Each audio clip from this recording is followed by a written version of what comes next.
بسم الله الرحمن الرحيم. عم يتساءلون عن النبأ العظيم الذي هم فيه مختلفون كلا سيعلمون ثم كلا سيعلمون ألم نجعل الأرض مهادا والجبال أوتادا وخلقناكم أزواجا وجعلنا نومكم سباتا وجعلنا الليل لباسا وجعلنا النهار معاشا وبنينا فوقكم سبعا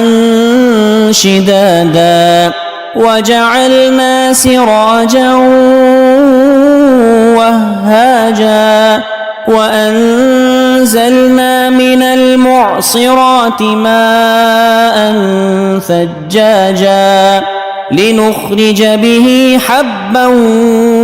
ونباتا وجنات ألفافا إن يوم الفصل كان ميقاتا يوم ينفخ في الصور فتأتون أفواجا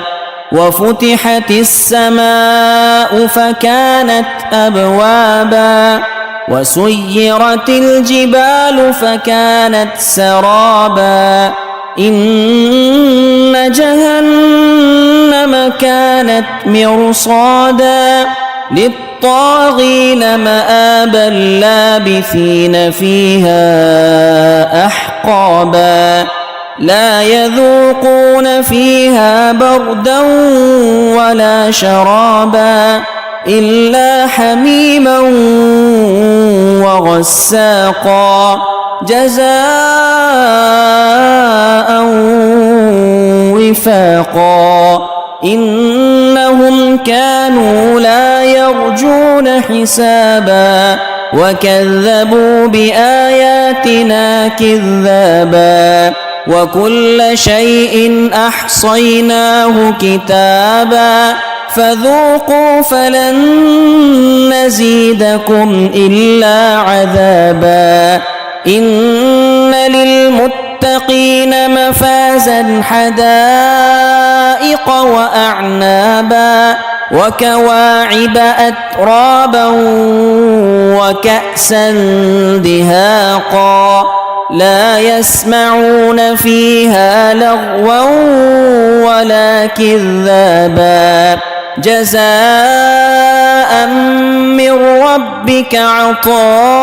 عطاء حسابا رب السماوات والأرض وما بينهما الرحمن لا يملكون منه خطابا يوم يقوم الروح والملائكة صفا لا يتكلمون إلا من أذن له الرحمن وقال صوابا ذلك اليوم الحق فمن شاء اتخذ إلى ربه مآبا إنا أنذرناكم عذابا قريبا يوم ينظر المرء ما قدمت يداه ويقول الكافر يا ليتني كنت